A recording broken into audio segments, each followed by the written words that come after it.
My dear friends, welcome to Acharya academy. Myself Ravi Bhosle और हम देख रहे हैं रियल नंबर चैप्टर। ठीक है ना। तो बच्चों, पिछले वीडियो में हमने क्या देखा था रियल नंबर्स में? हमने थियरम ऑफ जो फंडामेंटल थियरम ऑफ अरिथमेटिक है, तो उस पर हमने एक्सरसाइज शुरू किया था। तो उसमें हमने फर्स्ट क्वेश्चन देखा। ठीक है ना। तो फर्स्ट क्वेश्चन में उसमें हमने क्या देखा? हमें सिर्फ नंबर्स के प्राइम फैक्टर्स निकालने थे। ठीक है बच्चों। और फिर सेकंड क्वेश्चन में हमने क्या देखा? सेकंड क्वेश्चन में हमने एचसीएफ और एलसीएम निकालना है नंबर्स का, और फिर क्या करना है?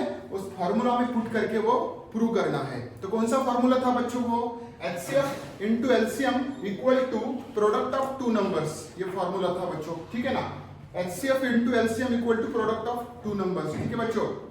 और फिर थर्ड एग्जांपल में क्या देखा? थर्ड क्वेश्चन में हमें सिर्फ एचसीएफ और एलसीएम निकालनी थी, तीन नंबर्स की निकालनी थी। ठीक है ना।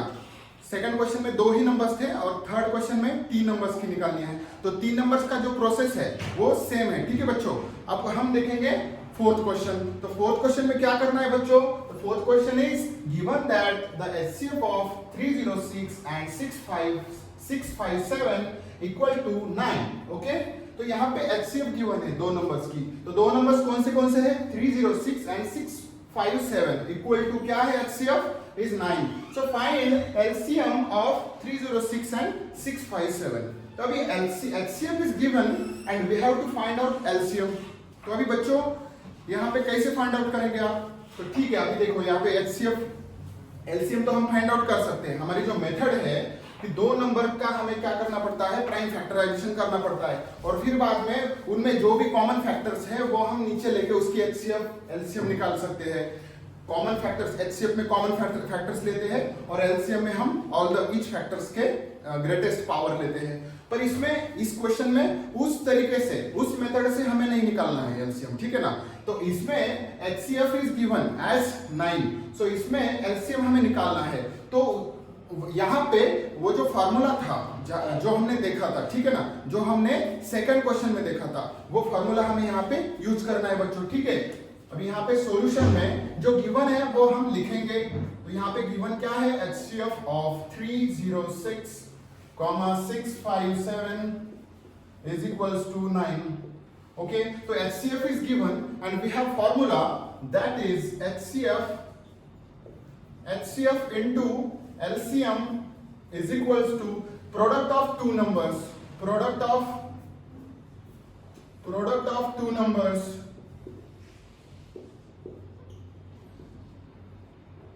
Product of two numbers. Okay, so HCF of we have given HCF. Okay, HCF of 306 into LCM of 306 and 657 is equals to product of two numbers. It means product of 306 and 657.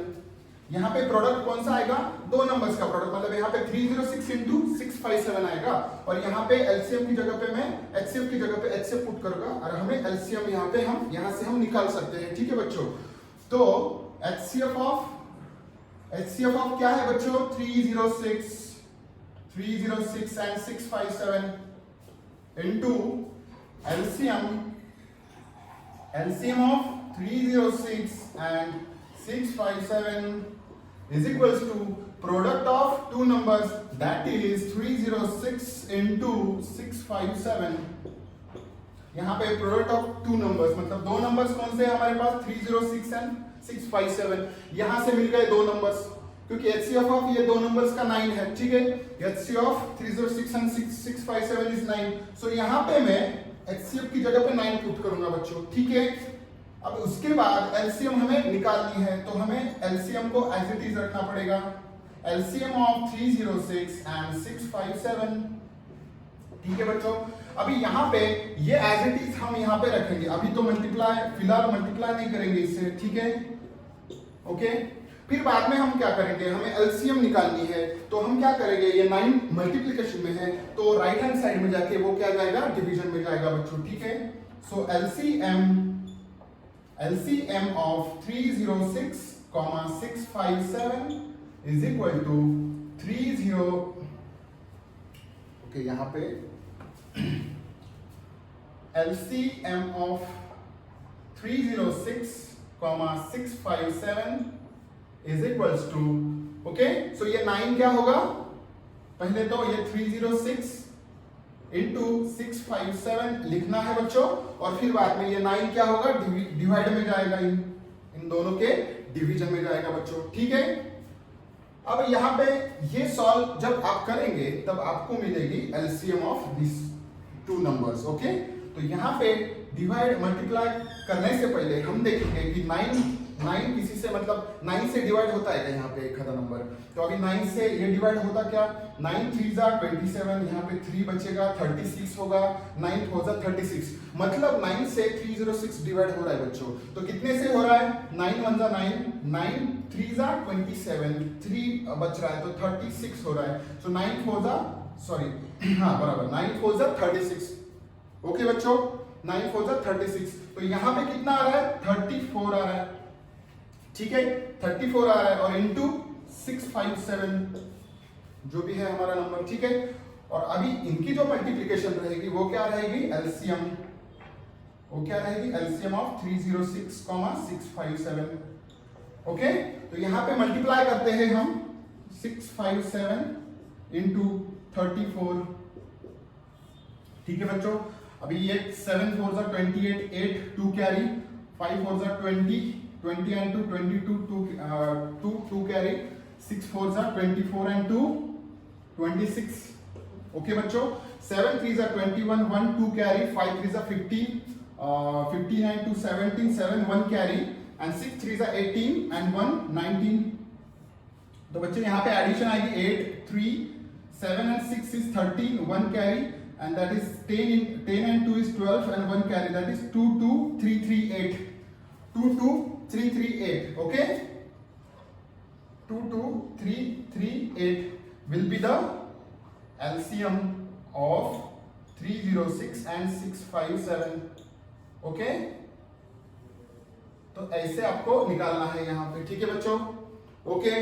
तो यहाँ पे ये formula हमने use किया, HCF into LCM equal to product of two numbers. तो वहां से values put करके हमने क्या निकाला, LCM ऑफ 306 and 657, ओके। तो चलो अब दोस्तों हम देखते हैं नेक्स्ट क्वेश्चन। तो नेक्स्ट क्वेश्चन क्या है, check whether 6 raised to n can end with the digit 0 for any natural number n। हमें चेक क्या करना है कि ये 6 raised to n जो नंबर है वो एंड हो सकता है क्या 0 के साथ for any value of n। तो अगर हम यहाँ पे पुट करके देखेंगे 6 raised to n है हमारे पास, और n की वैल्यूज क्या है, for any natural number n, इसका मतलब n की वैल्यू कहां से स्टार्ट होगी, 1 से स्टार्ट होगी। तो अभी 1 अगर पुट करेंगे हम तो यहाँ पे 6 आएगा, अगर 2 पुट करेंगे तो क्या आएगा, 36 आएगा, 3 पुट करेंगे तो क्या आएगा, उसका क्यूब आएगा, 4 पुट करेंगे तो उसका रेस्ट टू 4 आएगा।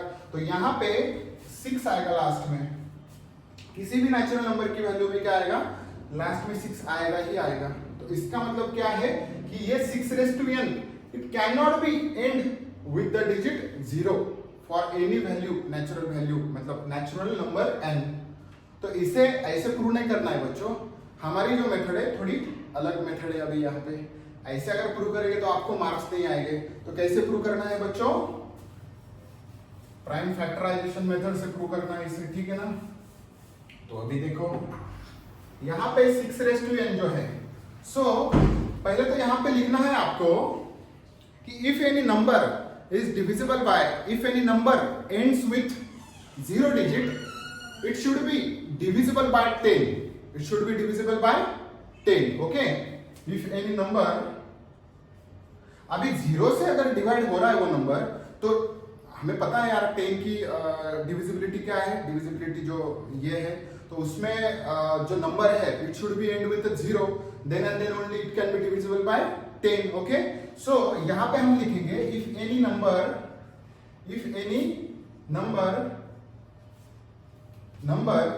ends with, if any number ends with digit 0,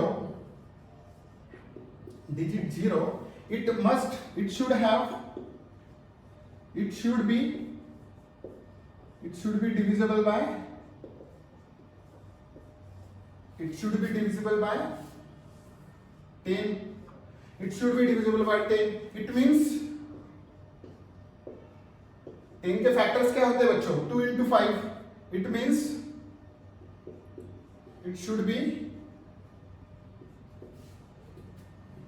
divisible by 2 into 5। ठीक है बच्चों, इतना लिख दिया। अब इसके बाद हमें क्या करना है, अब यहाँ पे हमने क्या लिख दिया सिर्फ कि if any number is ends with a 0 digit so it should be divisible by 10, it means that it should be divisible by 2 into 5, मतलब 10 के जो फैक्टर्स है प्राइम फैक्टर्स 2 into 5, ठीक है ना। इसका मतलब क्या है कि उसका जो प्राइम फैक्टराइजेशन है, the prime factorisation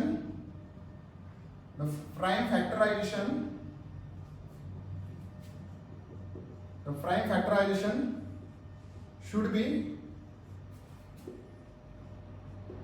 in the form, उसका जो प्राइम फैक्टराइजेशन है should be in the form of 2 raised to m and 5 raised to n, 2 raised to m and 5 raised to n के फॉर्म में होना चाहिए prime factorisation. अब यहाँ पे देखेंगे प्राइम फैक्टराइजेशन कितना आता है नंबर का, ठीक है ना। अगर हमने 6 raised to n नंबर ले लिया तो उसका प्राइम फैक्टराइजेशन क्या आएगा, 2 into 3 आएगा। 6 के फैक्टर्स कितने हैं, 2 into 3 है ना, ओके। तो इसका प्राइम फैक्टराइजेशन क्या मिल रहा है बच्चों, 2 into 3 मिल रहा है। तो यहाँ पे इसका जो प्राइम फैक्टराइजेशन है ये फॉर्म में है क्या, 2 raised to n into 5 raised to n के फॉर्म में है। यहाँ पे तो नहीं दिख रहा है, यहाँ पे 2 दिख रहा है पर 5 नहीं दिख रहा है, ठीक है ना। तो अगर 5 नहीं है, मतलब यहाँ पे 5 नहीं है, इसका मतलब क्या है कि ये number, this number is not divisible bye 5। पर यहाँ पे कंडीशन क्या है, that number should be divisible by 2 and 5। यहाँ पे एंड लिखा तो भी चलेगा, okay, 2 and 5, that number should be divisible by 2 and 5। पर यहाँ पे ये जो 2 into 3 है, 2 से तो डिवाइड हो रहा है नंबर, पर 5 से हो रहा है क्या, नहीं हो रहा है, ठीक है ना। तो यहाँ पे क्या लिखेंगे फिर, so here the prime factorization is not in the form of, so here prime factorization is not in the form of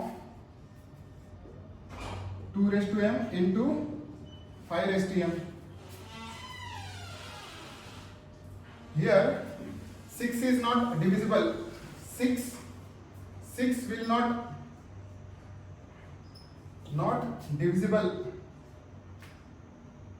divisible by 5। यहाँ पे 6 will not divisible by 5 for any value of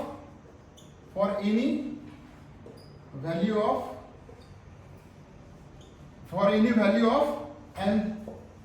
अभी n की कितनी भी value अगर यहाँ पे put कर दी हमने तो ये 6 से डिवाइड होगा क्या 5 से, नहीं होगा बच्चों, ठीक है ना। सो therefore this 6 raised to n cannot be end with the digit 0 for any value of n, ठीक है ना।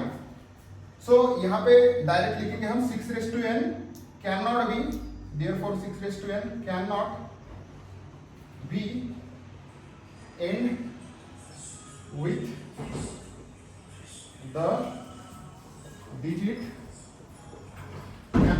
with the digit 0 for any values of n, natural number n, ठीक है ना। ओके, ठीक है ना बच्चों, बहुत सिंपल एग्जांपल है ये। अभी यहाँ पे 6 raised to n है, अगर आपको कुछ अलग नंबर आया, समझो 3 raised to n आया, आपको 3 raised to n आया, तो 3 raised to n के फैक्टर्स में तो 2 भी नहीं आता और 5 भी नहीं आता, ठीक है ना। अगर आपको 7 raised to n आया तो 7 raised to n के भी फैक्टर में 2 भी नहीं आता और 5 भी नहीं आता, ठीक है। अगर आपको 8 आया, 8 raised to n, तो 8 के फैक्टर्स में कितने आते हैं, 2 raised to 2 into 2 into 2 आते हैं, 2 into 2 into 2 raised to n। तो इसमें 2 आ रहा है पर 5 आ रहा है क्या, नहीं आ रहा है, तो ये भी नहीं होगा 0 से 8। तो ऐसे 9 raised to n आया तो ये भी नहीं होगा, 3 raised to 3 into 3 आ रहा है, तो यहाँ पे 2 भी नहीं और 5 भी नहीं है, ठीक है। फिर अगर हम 10 लेंगे, 10 तो ऑलरेडी मतलब 10 से अगर ये करेंगे हम, कितनी भी पावर देंगे 10 को, तो वो तो एंड 0 से ही होगा, ठीक है ना बच्चों।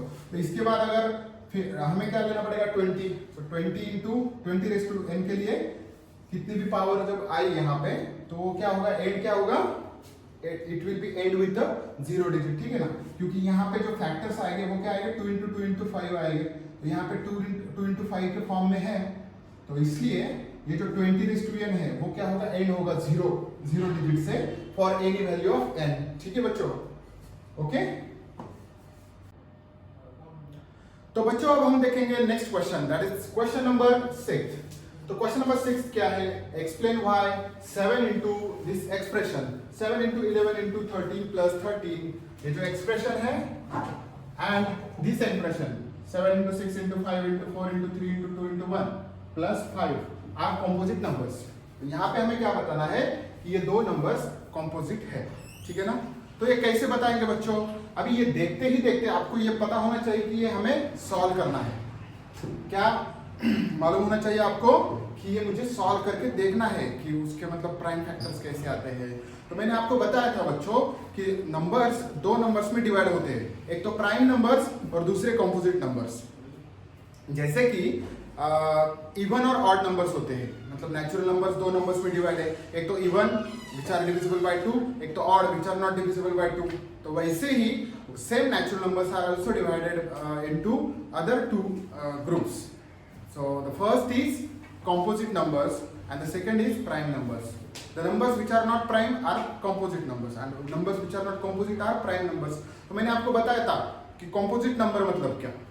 तो composite number मतलब क्या, एक तो पहले तो प्राइम नंबर बताया था मैंने, जो थ्योरम जो फंडामेंटल थ्योरम ऑफ अरिथमेटिक का स्टार्टिंग का बेसिक का वीडियो था, तो उसमें आपको बताया था मैंने कि व्हाट आर प्राइम नंबर्स। तो prime numbers are the numbers which are divisible by 1 and itself, which are divisible by 1 and itself।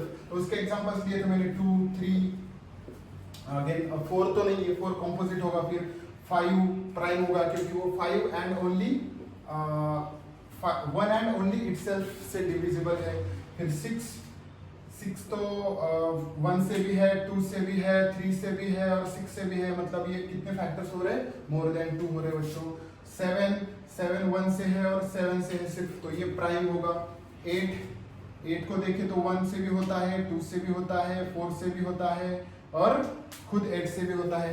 इसका मतलब क्या है कि ये जो 6 और 8 है वो क्या हो रहे हैं, 2 और 2 ग्रेटर मोर देन 2, मतलब अदर देन 1 एंड इटसेल्फ से डिविजिबल हो रहे हैं, मतलब फैक्टर, इसके जो फैक्टर्स है वो 1 भी है, इटसेल्फ भी है और उसके अदर्स भी है, मतलब मोर देन 2 फैक्टर्स है, ठीक है, मोर देन 2 फैक्टर्स है कॉम्पोजिट नंबर्स में। तो यहाँ पे हमें वही प्रूव करना है, ठीक है बच्चों। तो अब हम यहाँ पे कैसे लिखेंगे, पहले तो लिखना पड़ेगा कि there are 2 types of numbers. So there are 2 types of numbers, 2 types of numbers, there are 2 types of numbers. तो फर्स्ट कौन सा है, प्राइम नंबर्स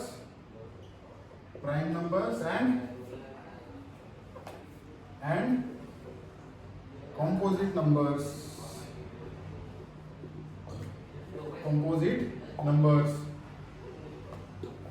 तो उसमें जो प्राइम नंबर्स है, प्राइम नंबर्स क्या, प्राइम नंबर्स मतलब क्या, प्राइम नंबर्स मतलब द नंबर्स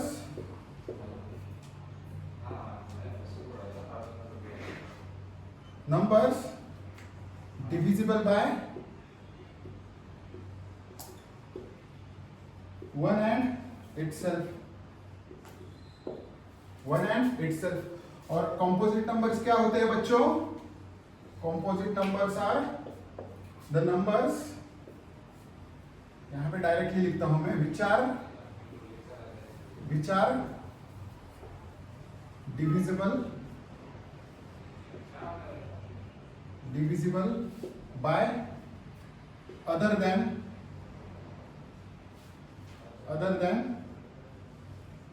1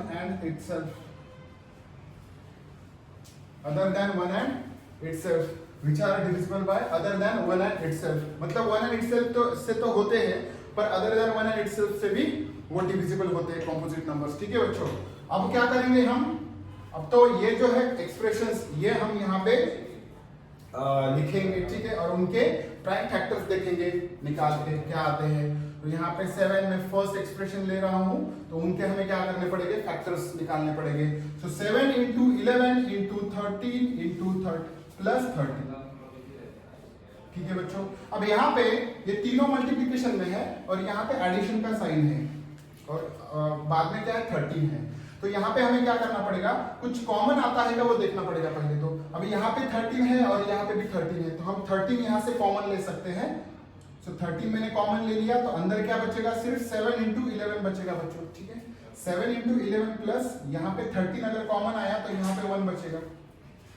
ठीक है ना, यहाँ से मैंने 13 कॉमन ले लिया, तो ये 7 इंटू 11 बचे और यहाँ से 13 कॉमन ले लिया तो यहाँ पे 1 बच रहा है। ठीक है बच्चों, अब यहाँ पे आगे ये 13 तो एज इट इज रखना है हमें, और इनका जो है इनका हमें क्या करना पड़ेगा, बॉडमास रूल से सॉल्व करना पड़ेगा। तो बॉडमास रूल क्या है, bracket of division multiplication and addition subtraction. Okay, तो उसमें मल्टीप्लिकेशन पहले करना पड़ेगा। 7 इंटू 11 इज 77 प्लस 1 करना पड़ेगा। सो कितना आ रहा है, 77 प्लस 1 कितना हो रहा है, that is 78, that is 78। 77 plus 1 is 78। Okay, तो ये 13 मैंने एज इट इज लिख दिया बच्चों, और ये 78 है। 78 के फैक्टर्स क्या आएंगे, अभी 13 के टेबल में है क्या 78, यस 13 6 जा 78, 13 6 जा 78, 13 6 जा। ओके, तो ये कितने हो जाएगा फिर, 13 इंटू 6 के फैक्टर्स 3 इंटू 2। तो यहाँ पे कितने फैक्टर्स आ रहे हैं बच्चों, 13 भी आ रहा है, 3 भी आ रहा है, 2 भी आ रहा है, और इसमें 1 भी आएगा, फिर इसमें 1 भी आएगा। ठीक है ना, तो ये एक्सप्रेशन जो है वो क्या होगा, कॉम्पोजिट होगा, क्या प्राइम होगा फिर, यस ऑब्वियसली वो क्या होगा, कॉम्पोजिट होगा बच्चों। ठीक है ना, तो यहाँ पे हम क्या लिखेंगे, so this is equal to this. Okay, this is equals to this. यहाँ पे 7 into 11 into 13 plus 13 is equals to क्या आ रहा है, 13 का square into 3 into 2 into 1। Okay, तो यहाँ पे लिखेंगे हम the number is the expression और number, the expression is having other than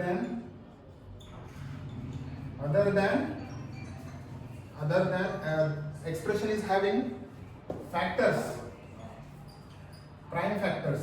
Okay, prime factors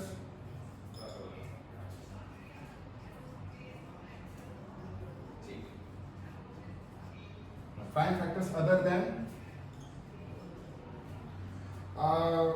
यहाँ पे नहीं तो फिर ऐसा लिख लो। ठीक है, यहाँ पे डायरेक्ट लिख लो कि the expression is divisible by other than one and itself, other than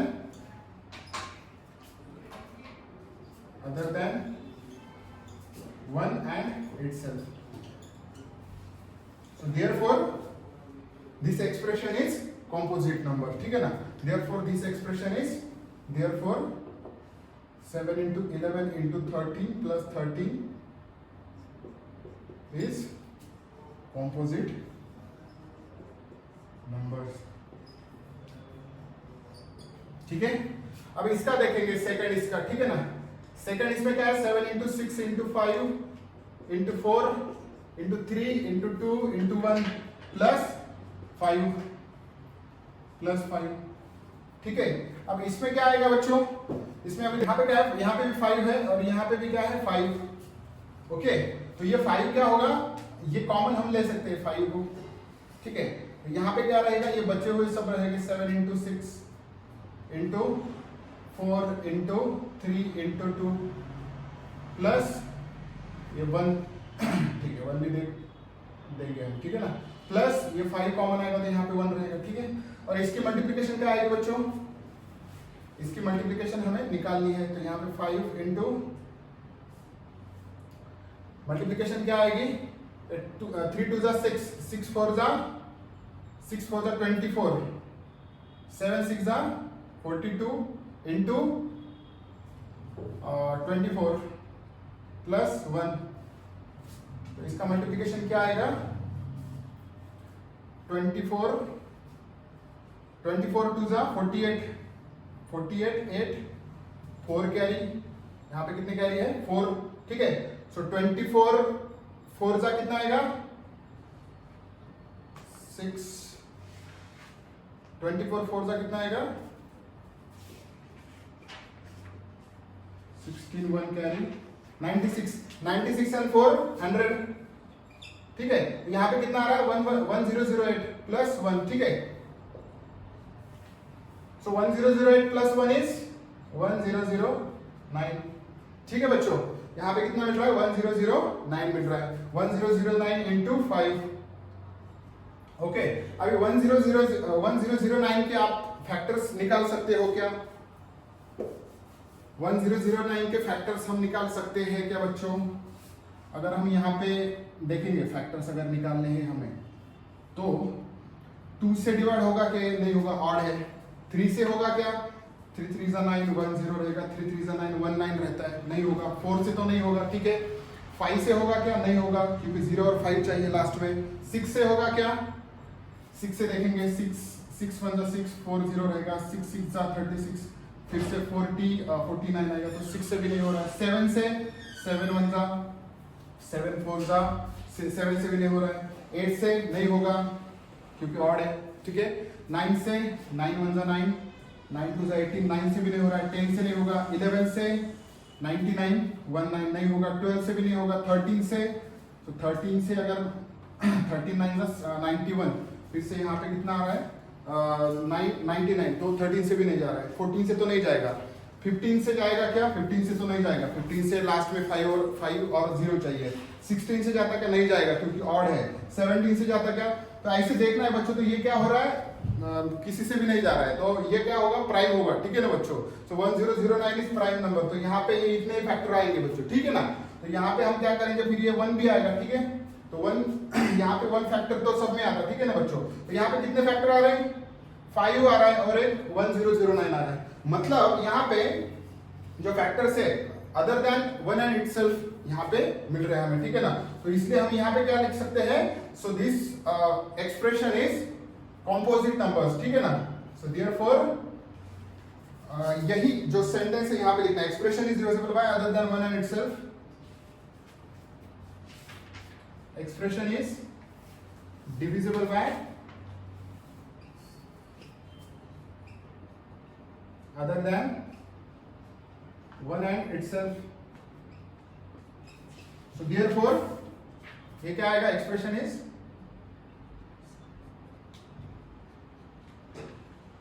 composite number,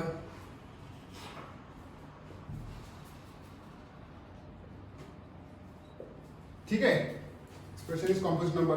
तो ऐसे आपको प्रूव करना है बच्चों, बहुत ही सिंपल है। 2 एक्सप्रेशंस हमें प्रूव करने थे कॉम्पोजिट नंबर्स, तो आपको पता चला अभी कैसे ये प्रूव करना है। अलग अलग इसमें इस टाइप के अलग अलग क्वेश्चन आ सकते हैं। दूसरा एक एक्सप्रेशन आएगा तो उसको आपको सॉल्व करना है। फिर सॉल्व करने के बाद आपको पता चलेगा, उसके प्राइम फैक्टर्स निकालने के बाद पता चलेगा। अगर ज्यादा प्राइम फैक्टर्स है, मतलब 2 से ज्यादा अगर प्राइम फैक्टर्स हो गए तो वो कॉम्पोजिट नंबर होगा, ठीक है बच्चों। Okay, clear? ठीक है, स्क्रीनशॉट ले लो। तो बच्चों अब हम देखेंगे हमारा 7th question, that is last question of this exercise 1.2। और ये रहा question, that is there is a circular path around a sports field. There is a circular path around the sports field where Sonia takes 18 minutes to drive 1 round of the field. Okay? तो बच्चों यहाँ पे question में दिया है कि वहाँ पे सर्कुलर पाथ है अराउंड द गार्डन, मतलब गार्डन नहीं, स्पोर्ट्स फील्ड। ओके, तो स्पोर्ट्स फील्ड मतलब ये ग्राउंड है बच्चों, और ग्राउंड के अराउंड क्या है? एक सर्कुलर पाथ है, मतलब ग्राउंड भी सर्कुलर है और उसके अराउंड एक सर्कुलर पाथ है बच्चों, ठीक है। और उसमें जो सोनिया नाम की लड़की है वो क्या करती है? 18 मिनट्स लेती है 1 राउंड के लिए। अगर ये जो राउंड है, एक राउंड के लिए सोनिया क्या करती है? 18 मिनट्स लेती है। और Ravi takes 12 minutes for the same round. Ravi कितने मिनट्स लेता है? 12 मिनट्स लेता है सेम राउंड मारने के लिए। और यहाँ पे आगे क्या दिया है कि suppose both start at the same point. Suppose वो स्टार्ट करते हैं सेम पॉइंट से, समझो यहां से स्टार्ट करते हैं, ठीक है, and same point and eight the same time से यहां से स्टार्ट करते हैं and go in the same direction, मतलब ये दोनों भी एक ही डायरेक्शन में जा रहे हैं, ठीक है ना। समझो सोनिया यहां से जा रही है और रवि यहां से, मतलब सेम पॉइंट से सेम टाइम से निकल रहे हैं, वो स्टार्ट कर रहे हैं और both are going in the same direction on this circular path. Okay, after how many minutes will they meet again at the starting point? After how many minutes they will meet here? अभी देखो सोनिया को 18 minutes लगते हैं एक round के लिए और रवि को कितने मिनट्स लगते हैं? 12 मिनट्स लगते हैं।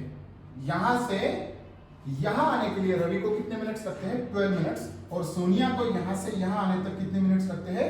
18 मिनट्स लगती है बच्चों। तो एक राउंड में तो नहीं मिलेंगे वो, क्योंकि अगर सोनिया यहां तक है तो रवि समझो यहां तक पहुंचा होगा, ठीक है ना, क्योंकि रवि जल्दी पहुंचता है और सोनिया लेट पहुंचती है, ठीक है। फिर सेकंड राउंड मारने के बाद ऐसे ही आएगा, तो कैसे निकालेंगे हम ये कि मतलब एट द सेम टाइम एक ही होना चाहिए कि सेम टाइम वो वहां पे मिलेंगे, ठीक है ना।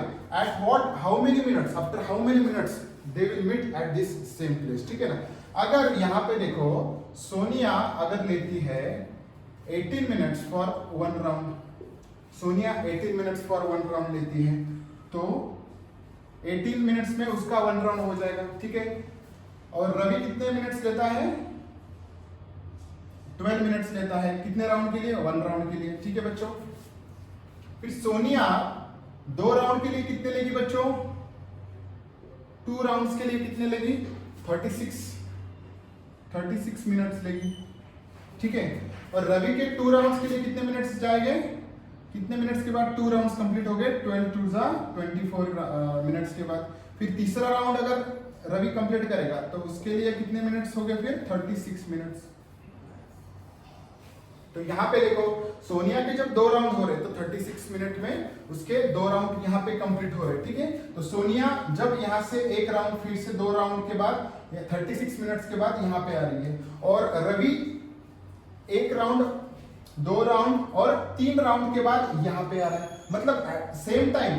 ऐसा कौन सा टाइम है जहां पे वो दोनों यहाँ पे मिलेंगे एक दूसरे के साथ? वो है 36 मिनट्स। सो 36 मिनट्स के बाद वो दोनों भी इस पॉइंट पे मिलेंगे बच्चों, ठीक है ना। 36 मिनट्स के बाद वो क्या कहां पे मिलेंगे? स्टार्टिंग पॉइंट पे मिलेंगे। तो ऐसे जब एग्जांपल होते तो ये आपको क्या दिख रहा है बच्चों? ये क्या है? मतलब टाइम देखो, अभी 2 राउंड होते हैं तब मल्टीपल होते जा रहा है, ठीक है ना। यहाँ पे सोनिया का टाइम मल्टीपल होते जा रहा है और यहाँ पे रवि का टाइम मल्टीपल होते जा रहा है।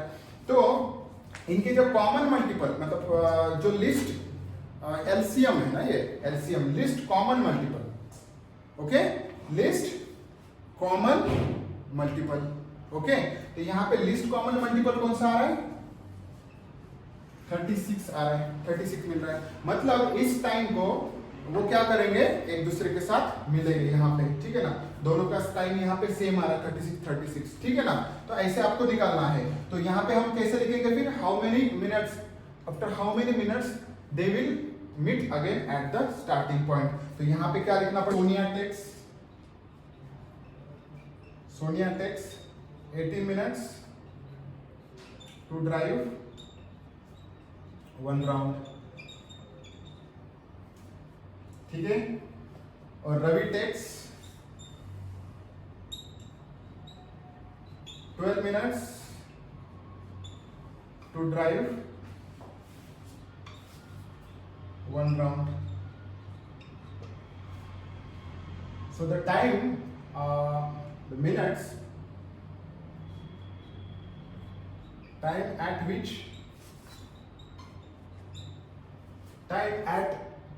which they will meet again at starting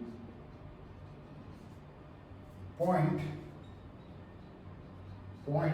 will be, तो वो टाइम कौन सा रहेगा? will be LCM of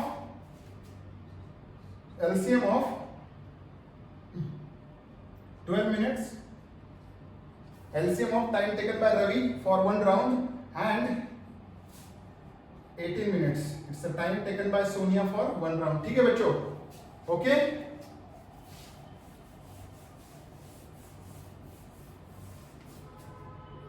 So LCM of 12 and 18, तो ये LCM कैसे निकालेंगे हम? प्राइम फैक्टर से। So 12 के फैक्टर्स कितने क्या आएंगे बच्चों? 2 into 3 into 2, 2 into 2 into 3, और 18 के फैक्टर्स क्या आएंगे? 2 into 3 into 3, ठीक है? फिर यहाँ पे LCM क्या रहेगी? LCM will be, common factors कौन से है? 2 है, तो यहाँ पे 2 रहेगा। फिर ये 3 भी है, तो यहाँ पे सिर्फ 3 आएगा, और ये 2 into 3 एज इट इज आएंगे। फिर ये कितना होगा? 3 2 जा 6, 6 2 जा 18, 18 3 जा, सॉरी 3 2 जा 6, 6 2 जा 12, 12 3 जा 36। So LCM of 12 and 18 is equal to 36, ठीक है? So यहाँ पे लिखना है आपने, after 36 minutes they will meet again at the starting point. After 36 minutes they will meet again at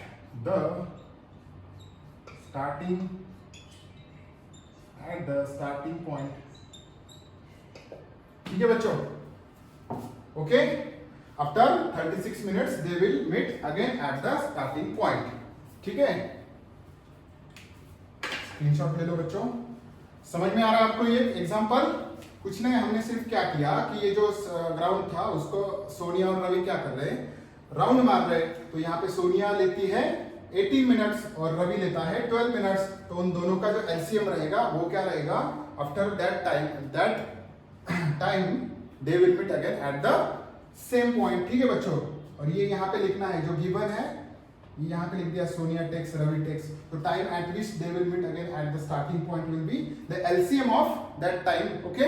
दोनों का वन राउंड का टाइम। तो यहाँ पे मैंने LCM निकाल दिया, ठीक है बच्चों? तो यहाँ पे हमारा जो ये एक्सरसाइज है वो खत्म होता है बच्चों। तो इसमें आपको तो कुछ टास्क नहीं है, ठीक है बच्चों? जो पिछला टास्क था वो आपने कंप्लीट किया होगा और मुझे सेंड किया होगा बच्चों। अगर कंप्लीट आपने किया नहीं है तो आप कंप्लीट करो, सॉल्व करो और मुझे सेंड करो बच्चों, ठीक है? तो मिलेंगे नेक्स्ट वीडियो में। तो नेक्स्ट वीडियो में हमें देखना है इरेशनल नंबर्स के बारे में। तो वहां पे कुछ भी नहीं करना है, हमें सिर्फ जो इरेशनल नंबर्स है जो मैंने फर्स्ट वीडियो में बताए थे आपको, √2, √3, वो हमें प्रूव करना है। मतलब इरेशनल नंबर हमें प्रूव करना है कि वो इरेशनल नंबर है।